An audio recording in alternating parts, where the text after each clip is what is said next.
को जगाना है। आप सब लोग भी आ जाइए। हमने तय किया इसी सलोरी डेलीगेसी के दुर्गा पूजा पार्क में बैठक बुलाए थे। संवाद में छात्रों ने तय किया कि सोई हुई सरकार को जगाना है और इसके लिए ज़रूरी है कि हम जो लोग सोते रहते हैं वो खुद पहले जागें। तय किया गया। तय करने के असर हुआ 24 घंटे के अंदर मुख्यमंत्री ने बड़ा फरमान जारी कर दिया। हर चीज योगी सरकार में ऐतिहासिक होती है। कह दिया कि इस बार ईमानदारी से बोला जा रहा है, सारे रिक्त पदों को भर लिया जाएगा चुनाव आचार संहिता के पहले। हमने कहा इसका रोड मैप क्या है? साल भर से परीक्षाएं नहीं हो रही हैं, आपका आयोग गठन नहीं हो रहा है, क्यों पेंडिंग है, क्यों हो रहा है? इसका जवाब देने की जरूरत नहीं है, क्योंकि ये सरकार मानती है इस सरकार के खिलाफ जो लोग बोलते हैं वो देश विरोधी हैं। इस सरकार से जो लोग असहमति रखते हैं वो लोग देश के खिलाफ बोलते हैं। आप जानते हैं इस सरकार का काम है आपस में बांट दो। मणिपुर में जनता को आपस में लड़ा दिया गया, छात्रों को आपस में लड़ाया जा रहा है, समाज को बांटा जा रहा है। ये सोच रही अब युवा का कोई एजेंडा नहीं है। मैंने सोचा था कि 5 दिन का ऐतिहासिक अधिवेशन होने जा रहा है संसद का, उसमें कम से कम प्रधानमंत्री मोदी जी 2 शब्द तो बोलेंगे, लेकिन वो अपने मन की बात रेडियो में भी बोलते हैं, संसद में भी अपने मन की बात बोलते हैं। ये करोड़ों युवाओं की जो भावनाएं हैं उससे कोई लेना देना नहीं है। 10-20 साल पहले इलाहाबाद में साल 2 साल में एक आत्महत्या होती थी, उसका भी कारण बेरोजगारी नहीं होता था और कोई वजह रहती थी। आज की तारीख में हर महीने आत्महत्याएं हो रही हैं, कभी 2, कभी 3, कभी 5। क्या बना दिया है, मंजर बना दिया है आपने इलाहाबाद को। एक तरीके से आपने कौन सी परिस्थिति बना दी? कह रहे हैं रोजगार देने में नंबर 1 पर पहुंचा दिया, विकास में नंबर 1 पर पहुंचा दिया प्रदेश को, हर चीज में नंबर 1 पहुंचा दिया प्रदेश को। सच्चाई यह है उत्तर प्रदेश लगातार पिछड़ता जा रहा है। सच्चाई यह है बेरोजगारी लगातार बढ़ती जा रही है, रोजगार के अवसर घटते जा रहे हैं। और इसलिए हम कह रहे हैं ये जो ड्रामाबाजी है, ये ड्रामाबाजी, ये नौटंकी बंद की जाए।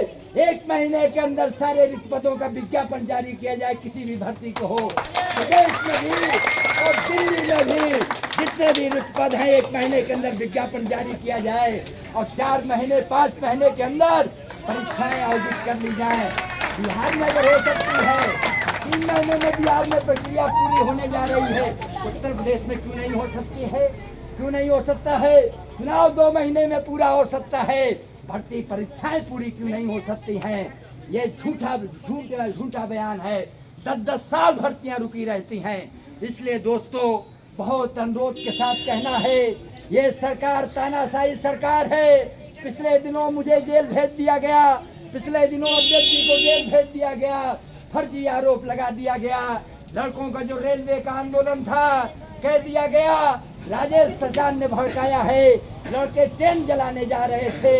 इलाहाबाद में तो आरक्षण के आंदोलन में भी ट्रेन नहीं जली, जब पूरा देश जल रहा था आरक्षण विरोध और समर्थन में, उस समय भी इलाहाबाद में पैसे होती थी, ट्रेन कभी नहीं जली। ये इलाहाबाद का नौजवान है, संपत्ति क्षति नहीं करता है, ये सरकार बदलने में विश्वास रखता है। इसका विश्वास इनको औकात पे लाने में है। चाहे राजीव गांधी के खिलाफ आंदोलन बीपी सिंह का रहा हो या कोई भी आंदोलन रहा हो या अखिलेश यादव की सरकार रही हो, उसके खिलाफ अगर बदलाव में रोल लिया तो युवाओं ने लिया। और योगी जी, मोदी जी सुन लीजिए, ये पार्टीगत आंदोलन, ये युवा नहीं है, ये पार्टियों में जातियों में बटा हुआ नहीं है, ये युवा बदलाव में विश्वास रखता है। अगर आपने अब और ज्यादा मूर्ख बनाने की, गुमराह करने की कोशिश की तो 24 का रास्ता आपका ब्लॉक हो जाएगा, आप भी मुख्यमंत्री से बाहर हो जाएंगे, आपके यहाँ भी बदल जाएगा, मोदी जी तो बाहर होंगे ही। इसलिए अगर कुछ भी बचा है तो आप टीजीटी पीजीटी का जो 25,000 पद माने गए हैं विधानसभा में, तत्काल उनको जोड़ा जाए और जोड़ करके परीक्षा घोषित की जाए, नया आयोग बनाया जाए और उसके माध्यम से चीजें आगे बढ़ाई जाए। लेकिन झूठी बयानबाजी मत करिए। निवेदन है हमारा मुख्यमंत्री योगी जी से, प्रदेश के आप मुखिया हैं, प्रधानमंत्री से निवेदन है, आप झूठा बयानबाजी मत करिए, ये शोभा नहीं देता है। पढ़ा लिखा नौजवान है, कितने दिन एक बार विश्वास कर लेगा कि आप संवैधानिक पद पर आसीन हैं, 2 बार विश्वास कर लेगा, लेकिन जब उसे यकीन हो जाएगा ये सरकार सिर्फ युवा विरोधी नहीं है, राष्ट्रीय हितों के खिलाफ भी है और पूंजीपतियों की इशारे पे उनके लिए काम कर रही है। अदानी की प्रॉपर्टी 8 साल में 25 गुना बढ़ गई। कैसे 20 गुना 25 गुना बढ़ गई? 50,000 करोड़ से 12 लाख करोड़ हो गई। कैसे हो गई?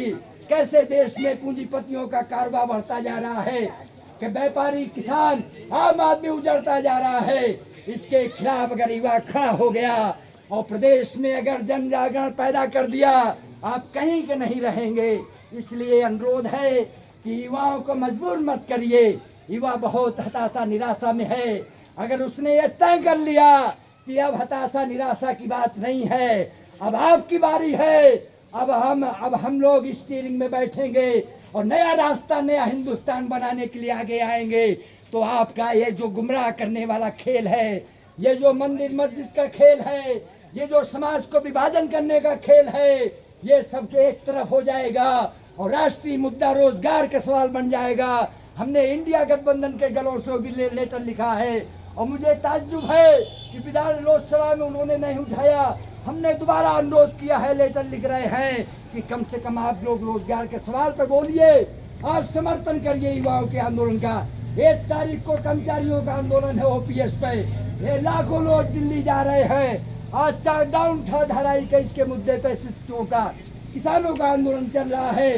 आप यकीन मानिए इस बार युवा आंदोलन, किसान आंदोलन, कर्मचारी आंदोलन, व्यापारियों का आंदोलन, ये सब मिल करके एक नई शक्ति बनाएगा, नई ताकत बनाएगा, नया बदलाव लाएगा। हम किसी पार्टी के पिछड़े नहीं है, हम एक नया हिंदुस्तान बने, इसके लिए आप सब आइए। गांधी जयंती के मौके पर, गांधी एक युग पुरुष रहे हैं भारतीय राजनीति में, आइए गांधी जयंती के मौके पर और 5 घंटे का समय दीजिए। लखनऊ और दिल्ली तक आवाज जाएगी, पूरे प्रदेश से लोग आ रहे हैं और विभिन्न संगठनों के लोग हमारे समर्थन में वहाँ रहेंगे। बार एसोसिएशन से लेकर के, व्यापारियों से लेकर के, नागरिक समाज के लोग, शिक्षक से लेकर के सारे लोग उसमें रहेंगे। बहुत बहुत धन्यवाद। अपील है 2 अक्टूबर को भारी से भारी संख्या में सलौरी, गोविंदपुर से, पूरे इलाहाबाद से आना चाहिए। 1 दिन का समय दीजिए। बहुत बहुत धन्यवाद। इंकलाब जिंदाबाद। डॉक्टर विनोद जी हैं, अगर बोलना चाहें और कोई बोलना चाहे 1 मिनट के लिए।